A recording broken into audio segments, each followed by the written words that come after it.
अस्सलामुअलैकुम। आज की वीडियो में हम करेंगे एक्सरसाइज 2.1 से रिलेटेड जो डेफिनेशंस वगैरह हैं उनको देखेंगे, क्या क्या लॉज हैं, रूल्स क्या क्या हैं, वो सब हम कर रहे होंगे। तो चला स्टार्ट करते हैं चैप्टर 2। अच्छा, ये जो चीज़ें हैं, जो छोटी छोटी चीज़ें हैं इस एक्सरसाइज में, ये सारी जो है वो मेन सब्जेक्टिव पार्ट में तो नहीं आती, लेकिन ऑब्जेक्टिव पार्ट में इनको कवर किया जाता है। ठीक है, तो ओके, सबसे पहले हमारे पास है सबसे पहले तो चलें system of real number, exponent and radicals. Chapter का नाम ही क्या है? System of real number, exponent and radicals. ठीक है, एक्सपोनेंट हमें पता है क्या होते हैं, जो भी पावर होती है उनको हम एक्सपोनेंट कहते हैं। ठीक है, रेडिकल जो है वो इसको अंडर रूट को कहते हैं हम। ठीक, और रियल नंबर्स हमारे पास वो नंबर्स होते हैं, इसमें सब इंक्लूड होता है, इंटीजर्स भी इंक्लूड होते हैं, और जो है हमारे पास नेचुरल नंबर, होल नंबर सब इसमें इंक्लूडेड होते हैं। ठीक है, okay. Properties of rational number. Rational number क्या होते हैं? जो हमें अपॉन में हमें नंबर्स गिवन हो उनको हम क्या कहते हैं? Rational numbers. ठीक है, लेकिन रैशनल नंबर्स क्या होते हैं, उनको हम आराम से जो है सॉल्व कर सकते हैं, लाइक डिवाइड आराम से ऊपर नीचे हम कर सकते हैं। ठीक है, इर्रेशनल नंबर वो होते हैं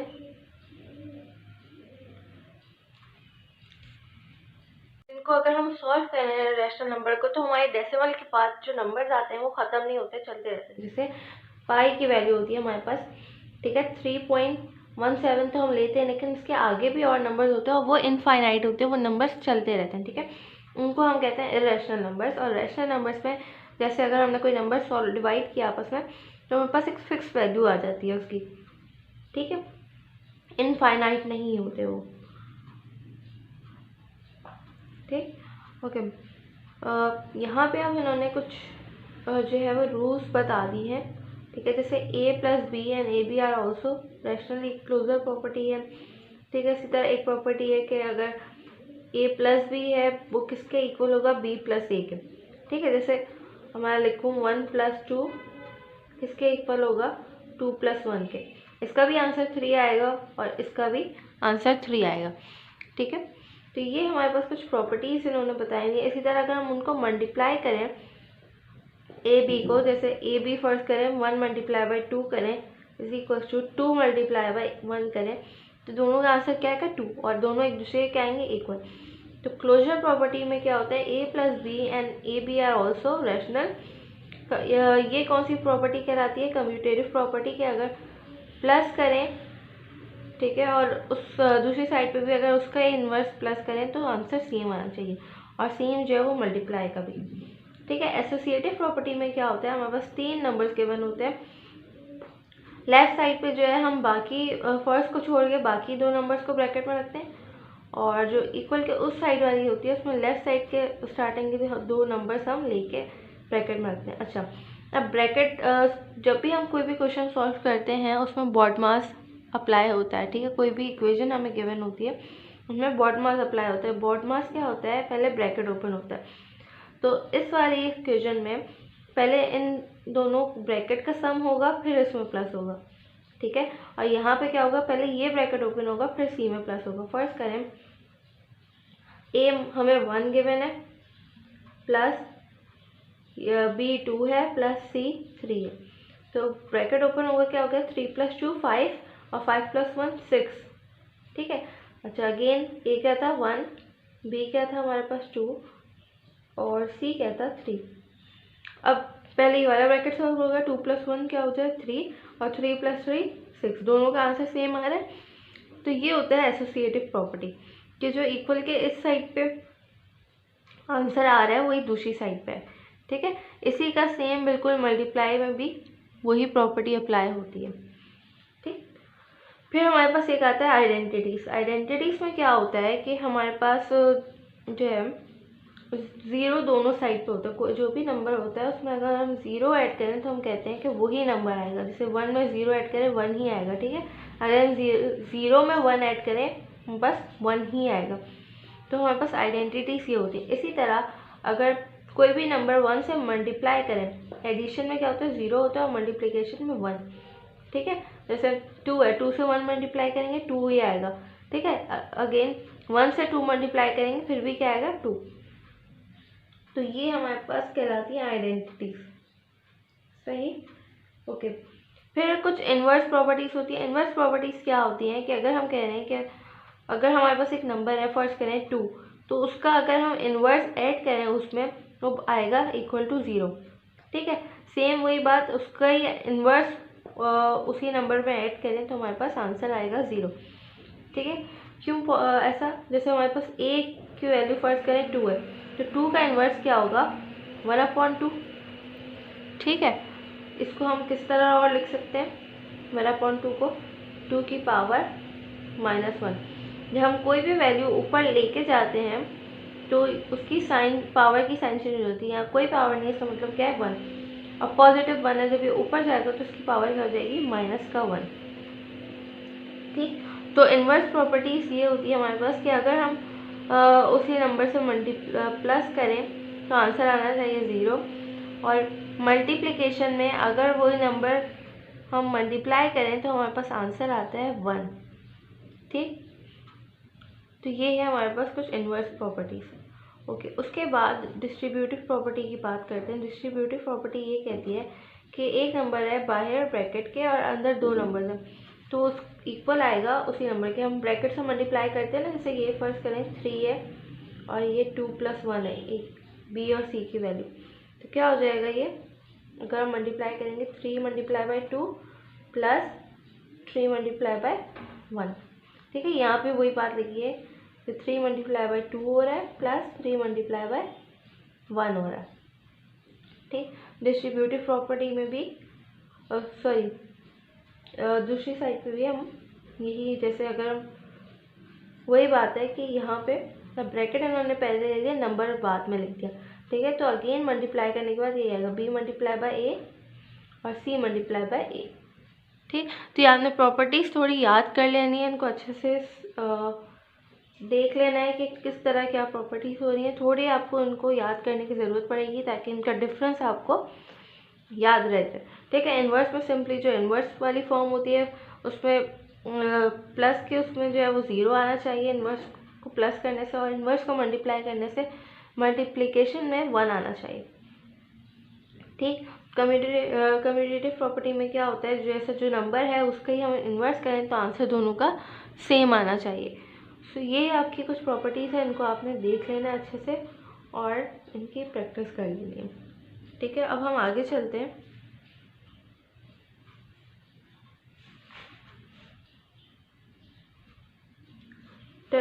टर्मिनेटिंग, अच्छा, decimal fraction, rational and irrational number. ठीक है, अब रैशनल और इरैशनल नंबर हम देखते हैं कि डेसिमल नंबर उसमें कैसे आता है। अब यहाँ पे हमारे पास 2 टाइप के डेसिमल फ्रैक्शन होते हैं, एक टर्मिनेटिंग होता है, एक रीअकरिंग होता है और एक नॉन अकरिंग होता है। ठीक है, टर्मिनेटिंग में क्या होता है, एक हमारे पास डेसिमल के बाद एक फिक्स वैल्यू हमें गिवन होती है। ठीक है, हमें पता होता है कि यहाँ पे वैल्यू ख़त्म हो जाएगी। जैसे यहाँ पे अगर हम डिवाइड करें, जैसे अगर हम 1.5 को डिवाइड करें तो हमें पता है इसका आंसर क्या आना है, एक ख़ास वैल्यू ही आएगी। ठीक है, और इनफाइनाइट नहीं जा रहे होंगे इसके डेसिमल के नंबर। ठीक है, तो ये होता है हमारे पास टर्मिनेट हो रहा है डेसिमल का फ्रैक्शन। सिमिलरली यहाँ पे एक इन्होंने वैल्यू दी हुई है। ठीक है, अगर हम इसको सॉल्व करते हैं तो एक हमें पता है डेसिमल के बाद कितने नंबर आए हमारे पास 2, इससे ज़्यादा नहीं आ रहे या इनफाइनाइट नहीं हो रहा ये, तो यहाँ पे टर्मिनेट हो रहा है, तो उसको हम कहेंगे टर्मिनेटिंग डेसिमल फ्रैक्शन। ठीक है, फिर हमारे पास सेकंड जो आता है recurring decimal fraction. Recurring decimal fraction में क्या होता है, जैसे मेरे पास आंसर आया पहला 2.32। ठीक है, फिर ये 32 वापस आएंगे, फिर ये 32 वापस आएंगे, इस तरह चलता रहेगा। तो ये होता है रीअकरिंग डेसिमल। ठीक है, जैसे यहाँ पे देखें, यहाँ पे 6 आ रहा तो 6 आता रहा। ठीक है, यहाँ पे क्या हो रहा था, एक सीरीज चल रही है 1 4 2 8 5 7, फिर दोबारा शुरू होगा 1 4 2 8 5 7 आएगा। यहाँ पे 0 9 फिर 0 9 फिर 0 9, तो एक सीरीज होती है जो रिपीट होती रहती है। ठीक है, सिमिलरली अगर यहाँ पे फर्स्ट लेंथ होता है 3.123 और बार बार यही आ रहा है 1 2 3 1 2 3, ठीक है। तो ये रीअकरिंग डेसिमल होते हैं, इनका पता नहीं होता ये कहाँ पे एंड हो रहे हैं, इनफाइनाइट भी होते हैं। ठीक है, ओके। उसके बाद हमारे पास होते हैं नॉन अकरिंग या नॉन टर्मिनेटिंग आप कह लें, वो होते हैं। नॉन अकरिंग और नॉन टर्मिनेटिंग में क्या होते हैं? पहली बात तो नॉन टर्मिनेटिंग, ठीक है। नॉन टर्मिनेटिंग में से ये भी था, लेकिन नॉन टर्मिनेटिंग और नॉन अकरिंग दो चीज़ें हैं आप यहाँ। तो उसमें क्या होता है, एक तो वो डेसिमल चलते रहते हैं, इनफाइनाइट होते हैं, ठीक है, हमें नहीं पता कहाँ एंड हो रहे हैं। दूसरा फिर आ जाता है इसमें नॉन अकरिंग, कि जो सीरीज है वो दोबारा अकर नहीं हो रही। जैसे यहाँ पे 4 1 था, तो अब दोबारा क्या है 4 2, एक सीरीज नहीं आ रही, ठीक है। सिमिलरली यहाँ पे 7 3 था, यहाँ पे बिल्कुल ही अलग अलग नंबर आ रहे हैं, सीरीज नहीं बन रही, किसी में भी सीरीज नहीं बन रही है हमारे पास। तो ये होते हैं नॉन अकरिंग, नॉन जो है वो नॉन टर्मिनेटिंग भी होते हैं, ठीक है।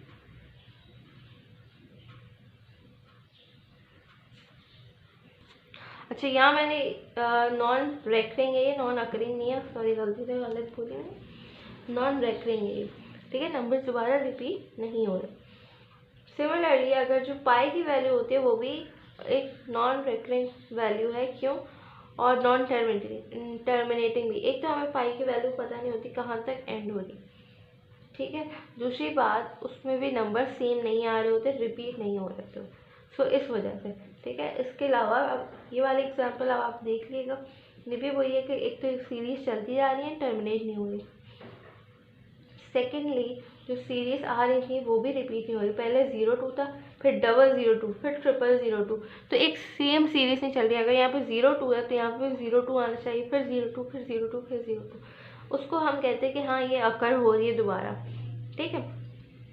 सो ये हैं हमारे पास 3 टाइप के डेसिमल फ्रैक्शंस।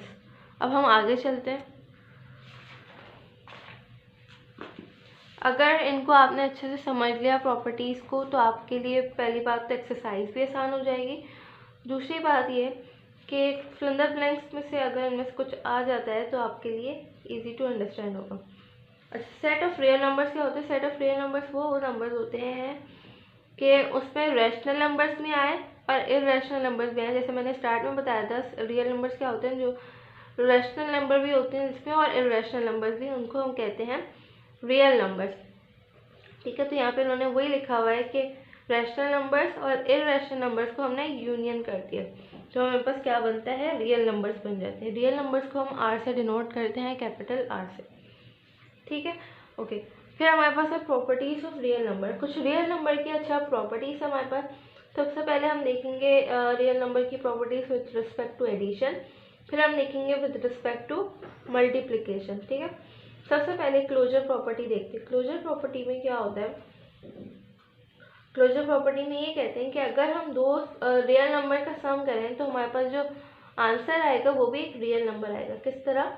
जैसे यहाँ पे हमने 16 और 24 का सम किया, तो जो आंसर आ रहा है वो भी हमारे पास एक रियल नंबर है, ठीक है। इसी तरह उन्होंने एक और एग्जाम्पल दिया हुआ है कि अगर हम 7 + √5 को प्लस कर रहे हैं दो रियल नंबर को, तो आंसर भी वापस से रियल नंबर आ रहा है हमारे पास, सही, ओके। फिर हमारे पास कम्यूटेटिव प्रॉपर्टी है। क्लोजर प्रॉपर्टी हमारे पास सिंपल होती है कि अगर दो नंबर को हम प्लस कर रहे हैं रियल नंबर्स को, तो आंसर रियल नंबर आएगा। कम्यूटेटिव प्रॉपर्टी क्या कहती है? जो हम पीछे पढ़ के आ चुके हैं अभी, ये जो प्रॉपर्टी हमने देखी थी, यही प्रॉपर्टी है भी, कि दो नंबर्स को अगर ऐड कर रहे हैं, ठीक है, जैसे 3 + 1 कर रहे हैं, इसी को मैं रिवर्स कर दूं दूसरी साइड पे, तो दोनों का आंसर सेम आना चाहिए। 3 + 1 = 4 इक्वल्स टू 4 3, सॉरी यहाँ पे मैंने 1 + 3 आना चाहिए था रिवर्स करने में, ठीक है, उल्टा कर दिया। 1 + 3 भी क्या होता है? 4। तो ये हमारे पास होती है कम्यूटेटिव प्रॉपर्टी कहलाती है। एसोसिएटिव प्रॉपर्टी क्या होती है? जो अगेन हमने पीछे पढ़ी हुई है, अभी हम एडिशन की बात कर रहे हैं, ठीक है, मल्टीप्लिकेशन की बात नहीं कर रहे। एसोसिएटिव प्रॉपर्टी में ये होता है कि 3 हमारे पास नंबर्स होते हैं। अब जैसे 3 नंबर्स होगा x y z, इसको हम ले लेते हैं, x को 3 ले लेते हैं, y को 2 ले लेते हैं और z को 1। सबसे पहले क्या है? x + y + z, तो x क्या है? 3 + y + z, 2 + 1, ठीक है, equal to X plus Y क्या होगा 3 + 2 + 1 जेड बाहर है। ब्रैकेट पहले सॉल्व होगा, 3 प्लस क्या आ जाएगा 2 + 1 3 इक्वल टू, बल्कि इसी को सॉल्व कर लेते मैंने, 3 + 3 6 आंसर आ गया। अब यहाँ पे ये वाला ब्रैकेट में दो है, पहले इसको सॉल्व करेंगे। 3 + 2 हमारे पास क्या होता है 5 और प्लस का 1 एज इट इज मैंने उतार लिया, 5 + 1 6। ठीक है, तो एसोसिएटिव प्रॉपर्टी ये होती है, आंसर दोनों का हमारे पास सेम ही आ रहा है। ओके, फिर हमारे पास एडिटिव इन्वर्स होता है। एडिटिव इन्वर्स में क्या कहते हैं कि जो भी नंबर है उसमें अगर हम 0 ऐड करें तो हमारे पास वही ही नंबर आएगा। ठीक है, जैसे अगर मैं किसी भी नंबर में अगर हम 0 ऐड करते हैं तो हमारे पास वही नंबर ही आता है। 6 + 0 क्या आता है 6। ठीक है, इसी तरह अगर लेफ्ट साइड पे भी यही काम हो रहा है और राइट साइड पे भी 0 + 6 हो रहा है तो आंसर दोनों का क्या आएगा, यहाँ से भी 6 आएगा और यहाँ से भी 6। तो एडिटिव आइडेंटिटी यही कहती है कि किसी भी नंबर में अगर 0 ऐड करें तो हमारे पास सेम वही नंबर आएगा जिसमें हमने 0 ऐड किया होगा। ठीक है, अब हम एडिटिव आइडेंटिटी पढ़ी है, अब हमने एडिटिव इन्वर्स। एडिटिव इन्वर्स क्या होता है, कोई भी नंबर अगर हम ऐड कर रहे हैं उसके इन्वर्स में, जैसे 6 है, अगर मैं इसको इसके इन्वर्स में ऐड कर रही हूँ 1/6 में, तो इसका आंसर 0 आएगा। कैसे आएगा, ठीक है, जैसे इसको अगर हम फर्दर सॉल्व करेंगे तो आंसर यहाँ पे एलसीएम लेके 0 आएगा। सिमिलरली अगर वही उसका एडिटिव इन्वर्स को उस नंबर में ऐड करें तो यहाँ से भी आंसर दोनों तरफ से 0 आना चाहिए हमारे पास। ठीक है, जैसे यहाँ पे इन्होंने सॉल्व भी कर दिया है, 2 + -2 करेंगे, इसी तरह -2 में +2 ऐड करेंगे तो आंसर दोनों का 0 ही आएगा। ठीक, तो ये जो है हमारे पास एडिटिव इन्वर्स होते हैं। ठीक है, अब हम पढ़ते हैं properties with respect to multiplication.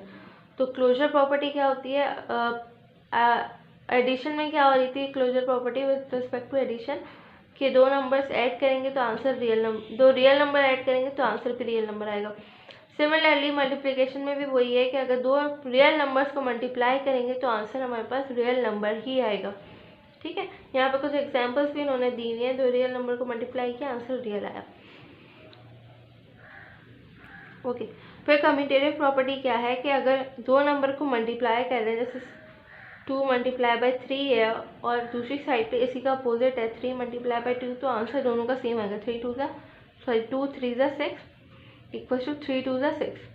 ठीक है, फिर एसोसिएटिव प्रॉपर्टी सेम, एडिशन और मल्टीप्लिकेशन की प्रॉपर्टी सेम है, सिर्फ फर्क ये आ रहा है कि यहाँ पे प्लस की जगह मल्टीप्लाई है हमारे पास। ठीक है, कोई सिंबल नहीं है इनके बीच में, इसका मतलब क्या है मल्टीप्लिकेशन। फिर हमारे पास एसोसिएटिव प्रॉपर्टी है, एसोसिएटिव प्रॉपर्टी भी वही है। यहाँ पे अगेन हम एक्स को वही कंसीडर कर लेते हैं, एक्स वाई जी की हम वैल्यूज लगा लेते हैं। x 3 है, y 2 है, z 1 है। ठीक है, सबसे पहले x बाहर है 3 और अंदर y जी है, y जी मतलब 2 × 1। ठीक है, इक्वल टू एक्स वाई मतलब 3 मल्टीप्लाई वाला 2 से मल्टीप्लाई z से, z क्या 1, 3 2 1 2 3 2 6 इक्वल टू 3 2 6 × 1, अगेन 6 1 6। तो दोनों का आंसर सेम आ रहा है। ठीक है, ये प्रॉपर्टीज आपने खुद भी अपनी एग्जांपल्स लेके, जिस तरह मैंने यहाँ पे अपनी एग्जांपल ली है उस तरह आप अपनी एग्जांपल बना के खुद भी इसको चेक कर सकते हैं। ओके, फिर हमारे पास मल्टीप्लिकेटिव आइडेंटिटी है। मल्टीप्लिकेटिव आइडेंटिटी में हम कहते हैं कि वही किसी भी नंबर से 1 मल्टीप्लाई करेंगे तो वो नंबर आएगा। एडिशन में हम क्या कह रहे थे, किसी भी नंबर से 0 अगर हम ऐड करवाएंगे तो उसका आंसर क्या आता था, वो नंबर आता था। यहाँ पे मल्टीप्लाई है, अगर हम 0 से मल्टीप्लाई करेंगे तो आंसर हमारा क्या आएगा 0 आएगा, वो नंबर नहीं आएगा, इसलिए हमने यहाँ पे क्या लिया 1 लिया। ठीक है, अगेन यहाँ पे कुछ एग्जाम्पल्स उन्होंने दी हुई हैं। ओके, बल्कि इसको देख लेते हैं एग्जाम्पल को। Does each of the set A = 0 1 and B = 1 - 1 possess the closure property with respect to addition and multiplication? हमें यहाँ बताना है कि जो प्रॉपर्टीज हैं यहाँ पे क्लोजर प्रॉपर्टी आ रही है कि नहीं। क्लोजर प्रॉपर्टी क्या होती है कि दो रियल नंबर का सम रियल नंबर आना चाहिए, ठीक है, एडिशन की। और इसी तरह मल्टीप्लिकेशन में भी क्या है, दो रियल नंबर का मल्टीप्लिकेशन रियल नंबर आना चाहिए। तो पहले हम सेट ए ले लेते हैं, आपस में इनको करते हैं। 0 में अगर हम 0 प्लस करें 0 आ रहा है, ए का एलिमेंट है। 0 में अगर हम 1 प्लस करें तो हमारे पास क्या आ रहा है, 1। अगेन इस सेट का एलिमेंट है, ठीक है, ओके। अगेन अब इस 1 में अगर हम 0 ऐड करें तो क्या हमारे पास आएगा, 1 एलिमेंट है, ए ब्रैकेट सेट ए का है। अगर हम 1 में 1 ऐड करें 2 है, तो यहाँ पे सेट में 2 तो नहीं है हमारे पास, तो ये जो है इसका एलिमेंट नहीं है। तो इसका मतलब ये है कि ए जो है सेट वो क्लोजर प्रॉपर्टी नहीं है इसकी, ठीक है। अब हम इसकी जो है मल्टीप्लिकेशन चेक करते हैं। तो 0 में 0 मल्टीप्लाई करेंगे 0 आएगा, ठीक है, एलिमेंट है ए का। 0 में 1 मल्टीप्लाई करेंगे अगेन 0 आएगा, 0 जो है वो इस सेट में आता है। अब 1 से 0 मल्टीप्लाई किया हमने तो 1 0 0, अगेन इस सेट का एलिमेंट है। और फिर 1 से 1 मल्टीप्लाई करेंगे 1 है, तो अगेन इस सेट का एलिमेंट है। तो इसका मतलब क्या है कि ये सेट ए जो है वो with respect to multiplication closure property है उसकी, लेकिन with respect to addition closure property नहीं है। सेम यही काम हम बी के लिए करेंगे। अब वो आपने खुद ट्राई करके देखना है, और समझ नहीं आए तो फिर हम उससे उसका पूछ सकते हैं, ठीक है, ओके। फिर हम चलते हैं मल्टीप्लिकेटिव इन्वर्स की तरफ। मल्टीप्लिकेटिव इन्वर्स में क्या कहते हैं कि वही नंबर अगर हम आपस में मल्टीप्लाई करें तो हमारे पास आंसर जो है 1 आना चाहिए, उसका मल्टीप्लिकेटिव इन्वर्स। अगर जैसे 2 है, 2 का मल्टीप्लिकेटिव इन्वर्स मल्टीप्लाई करें तो आंसर 1 है। किस तरह, 2 अंदर 2 अंदर कैंसिल हो गया, आंसर क्या आ गया, 1 = 1। तो इस तरह ये मल्टीप्लिकेटिव इन्वर्स हमारे पास एक प्रॉपर्टी है। अच्छा, फिर हमारे पास डिस्ट्रीब्यूटिव प्रॉपर्टी है जो हम स्टार्ट में पढ़ के आए थे with respect to multiplication with respect to addition. अच्छा, एक अब इसमें दोनों कंबाइन है, with respect to property of multiplication की प्रॉपर्टी है लेकिन एडिशन से हो रही है, ठीक है। जैसे यहाँ पे वैल्यू मल्टीप्लाई हो रही है और यहाँ पे भी मल्टीप्लाई होके ऐड हो रही है, तो दोनों का आंसर जो है वो सेम आना चाहिए, जो मैं स्टार्ट में आपको बता चुकी हूँ, जो हमने फर्स्ट पेज पे यहाँ पे देखा था। तो ये वही प्रॉपर्टीज है, ठीक है। यहाँ पे उन्होंने कुछ एग्जांपल्स भी दे दिए हैं, जैसे यहाँ √2 है ब्रैकेट के बाहर और ब्रैकेट में दे दिया 1/3 और 2/5 प्लस 2/5। सिमिलरली यहाँ पे भी इन्होंने इसको सॉल्व कर लिया पहले तो मल्टीप्लाई करके, अब बल्कि नहीं, यहाँ पे इन्होंने सॉल्व नहीं किया, वही वैल्यूज यहाँ पे ब्रैकेट ओपन करके लिख दिए, ठीक है, ये राइट साइड पे। तो इनको अगर अगेन आपने ट्राई करना है, एक्स वाई जेड की वैल्यूज अपने पास ले लिएगा आप इस फॉर्मूले के थ्रू या इस प्रॉपर्टी के थ्रू आपने इसको सॉल्व करना है, ओके। फिर हमारे पास आता है ट्राइक्योटोमी प्रॉपर्टी। इसमें क्या होता है, for any 2 real number X and Y either X, या तो अगर हमारे पास कोई भी रियल नंबर है, ठीक है, या तो जो है जैसे ये रियल नंबर है हमारे पास, फर्स्ट करें, या तो 2 बड़ा होगा 3 से या 3 बड़ा होगा 2 से, या दोनों इक्वल होंगे। 3 कोई भी नंबर हमारे पास अगर होते हैं तो हमारे पास 3 पॉसिबिलिटीज़ होती हैं। क्या पॉसिबिलिटीज़ होती है कि या तो फर्स्ट नंबर बड़ा है सेकंड नंबर से, या सेकंड नंबर ग्रेटर है फर्स्ट नंबर से, या दोनों इक्वल। तो यहाँ पे उन्होंने यही बताया हुआ, ठीक है, सेकंड नंबर ग्रेटर है फर्स्ट नंबर से, या दोनों इक्वल है, या फर्स्ट नंबर ग्रेटर है सेकंड नंबर से, ठीक है। फिर हमारे पास properties of equality of real number आती है। अभी तक हम देख रहे थे प्रॉपर्टीज ऑफ मल्टीप्लिकेशन और with respect to properties of real number देख रहे थे विद रिस्पेक्ट टू एडिशन और विद रिस्पेक्ट टू मल्टीप्लिकेशन, ठीक है। अब हम देख रहे हैं properties of equality of real number, इनकी इक्वालिटी देख रहे हैं। रिफ्लेक्स प्रॉपर्टी क्या होती है कि अगर एक साइड पे एक नंबर है तो वो अपने इक्वल ही होगा, जैसे 7 है तो 7 किसके इक्वल होगा, 7 की, ठीक है। सिमेट्रिक प्रॉपर्टी क्या होती है कि अगर ए जो है वो 7 है मेरे पास तो बी भी क्या होना चाहिए, 7, ठीक है। इसको हम कहते हैं सिमेट्रिक प्रॉपर्टी। अगर बी भी 7 है और ए भी 7 है, दोनों नंबर अलग अलग नंबर्स की वैल्यू सेम है, तो वो कहलाती है symmetric property. Okay, transitive property क्या होती है? ट्रांजिटिव प्रॉपर्टी ये होती है, ए जैसे सर्च करें, मेरे पास एक्स है 7, वाई है 7 और जेड है 7, ठीक है। एक एग्जांपल ले लिया मैंने। अब मैं कह रही हूँ कि एक्स बराबर है वाई के, ठीक है। अच्छा, और वाई बराबर है जेड के। तो इसका मतलब एक्स अगर बराबर है वाई के और वाई बराबर है जेड के, इसका मतलब ये नहीं होगा कि इसका मतलब एक्स भी बराबर है जेड के। तो ये होती है हमारे पास ट्रांजिटिव प्रॉपर्टी कि अगर दो वैल्यू एक ही नंबर के इक्वल आ रही हैं, तो इसका मतलब वो वैल्यूज़ भी एक दूसरे के क्या होंगी? इक्वल। अगर ये वाई के इक्वल है और ये भी वाई के इक्वल है जेड, तो इसका मतलब क्या है? एक्स और जेड भी आपस में इक्वल होंगे। तो ये कहलाती है ट्रांजिटिव प्रॉपर्टी। अब हम आगे चलते हैं। इसी तरह हमारे पास कुछ होती है एडिटिव प्रॉपर्टी। एडिटिव प्रॉपर्टी क्या कहती है कि अगर एक्स और वाई हैं, ठीक है, जो हमने स्टार्ट में पढ़ी थी वही प्रॉपर्टी है बिल्कुल। अगर एक्स मल्टीप्लाई हो रहा है जेड से और वाई मल्टीप्लाई हो रहा है जेड से, ठीक है, और इसी तरह जेड मल्टीप्लाई हो रहा है एक्स से और जेड मल्टीप्लाई हो रहा है वाई से, तो इसका मतलब क्या है? इन दोनों का आंसर सेम है।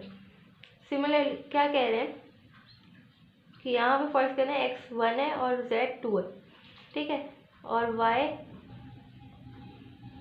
2 है, वाई 1 है और जेड 2 है। मल्टीप्लाई और हम दोनों के इक्वल आ रहे हैं। अगर यही हम उल्टा कर दिए, यहाँ पे एक्स प्लस जेड था, जेड प्लस एक्स कर दिया, यहाँ वाई प्लस जेड था, जेड प्लस वाई कर दिया, उल्टा उल्टा कर दिया इनको, ठीक है, और उनका आंसर भी सेम ही आएगा, ये कह रहे हैं। तो ये होती है हमारे पास एडिटिव प्रॉपर्टी।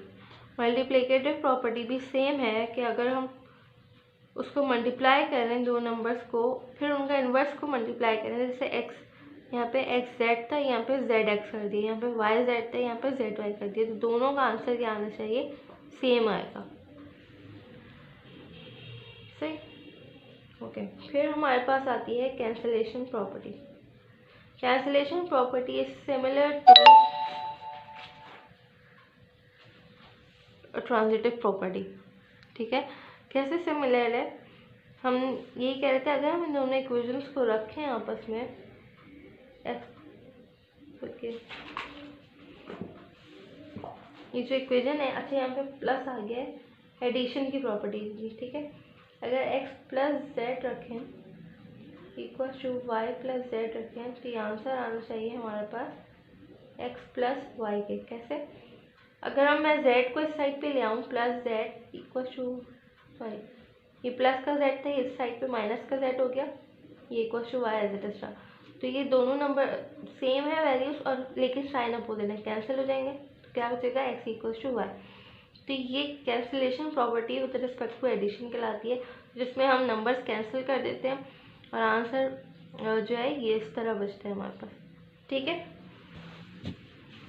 ओके, सेम हमारे पास यहाँ पे cancellation property with respect to multiplication भी है, ठीक है। वही बात है कि एक्स जेड है मेरे पास इक्वल टू वाई जेड है, तो ये जेड यहाँ मल्टीप्लाई हो रहा है, उधर आके इससे डिवाइड हो सकता है आराम से जेड से, ठीक है। यहाँ पे ये कैंसिल हो गया, एक्स बचा क्या? X equal to Y. तो ये कहलाती है cancellation property with respect to multiplication. Okay, जैसे यहाँ एक एग्जाम्पल दी हुई है इन्होंने, दोनों साइड पे 2 है, तो हम क्या करेंगे? 2 से 2 कैंसिल कर देंगे, आंसर क्या आ जाएगा? एक्स इक्वल टू वाई, ठीक है। अभी हमने देखी है properties of equality of real number. अब हम देख रहे हैं प्रॉपर्टीज ऑफ इनइक्वालिटी, ठीक है, ऑफ रियल नंबर। ओके, सबसे पहली प्रॉपर्टी में क्या कहते हैं कि if X equal to Y and X, sorry, if X जो है वो लेस देन है वाई से एंड एक्स जो है वो ग्रेटर देन है 0 से, then there exist a natural number such that N X is greater than Y. इसका क्या मतलब है कि एक्स जो है वो वाई से छोटा है, वाई से छोटी वैल्यू है एक्स, इसका मतलब कोई भी वैल्यू हो सकती है, ठीक है।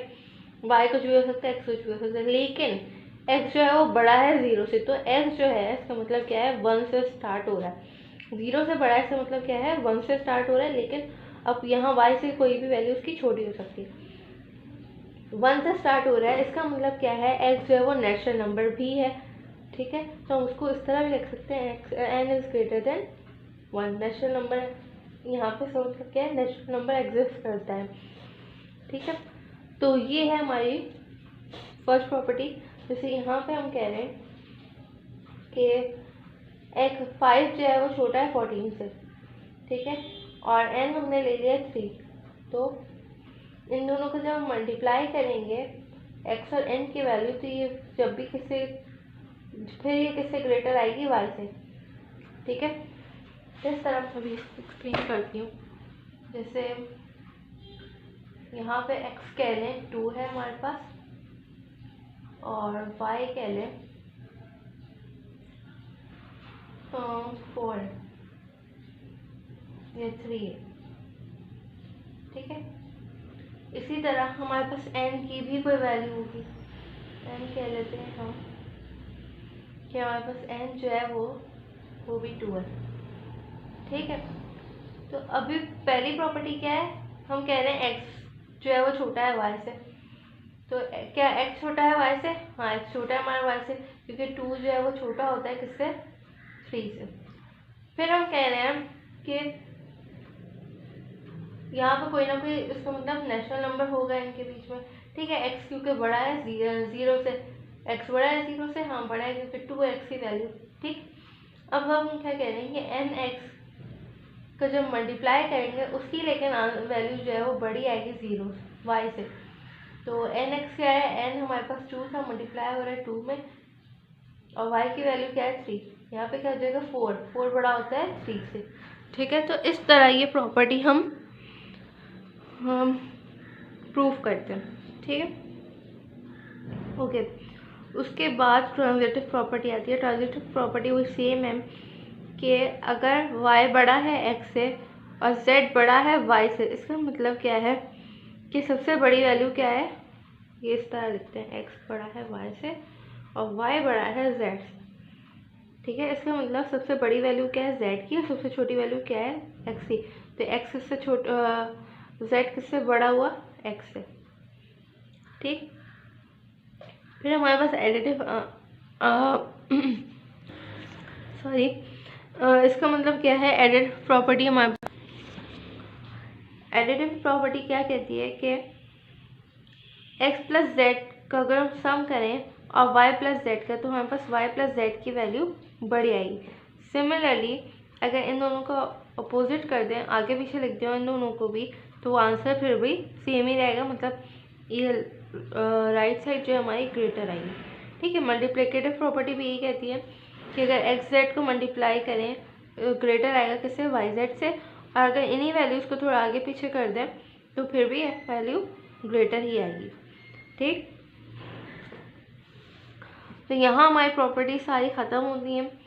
ठीक है, यहाँ पे कुछ एग्जांपल्स उन्होंने दी हुए हैं, वो आप लोगों ने देख लेनी है, और कुछ समझ नहीं आया तो फिर पूछ लेगा। फिर हमारे पास आती है exercise 2.1, which properties of the real number are use in the following examples. यहाँ पे हमने प्रॉपर्टी बतानी है कि रियल नंबर की कौन सी प्रॉपर्टी यहाँ पे लग रही है। ठीक है, ये आपने अब खुद ट्राई करने हैं, क्योंकि सारी प्रॉपर्टीज़ मैंने आपको एक्सप्लेन कर दी हैं। एक दफ़ा आपने इसको खुद ट्राई करना है, कुछ समझ नहीं आता, कोई क्वेश्चन नहीं होता तो फिर आप मुझसे पूछ लें। अब आपने क्या करना है, इन प्रॉपर्टीज़ का दोबारा एक दफ़ा ओवरव्यू करना है। ठीक है, यहाँ से समझने के बाद आप अपनी बुक से खुद देखेंगे इसको। ठीक है, विद एग्जाम्पल्स। कोई चीज़ समझ नहीं आती दोबारा मुझे बताया, मैं एक्सप्लेन कर दूँगी, प्लस फिर आपने ये ट्राई करनी है। ठीक है, ओके। फिर इसको करना है, which property of the real number is use in the following inequalities. हम इनइक्वालिटीज गिवन है, अब आपने उनमें से इस पर अप्लाई करना है कि कौन सी प्रॉपर्टी अप्लाई हो रही होगी। ठीक है, फिर आपके पास थर्ड है, which of the following set possesses the closure property with respect to addition और मल्टीप्लिकेशन। जो काम हमने यहाँ किया था, एक एग्जाम्पल की थी, जो जिस तरह हमने ये किया था इसी तरह ये क्वेश्चन होना है। ट्राई किएगा, सॉरी लास्ट वाला क्वेश्चन ट्राई किएगा, नहीं समझ आता let me know, I will explain it. ठीक है, तो यहाँ मैं वीडियो एंड करती हूँ। कुछ समझ नहीं आया मुझसे जो है आप पूछ सकते हैं डायरेक्टली। ठीक है, अल्लाह हाफ़िज़।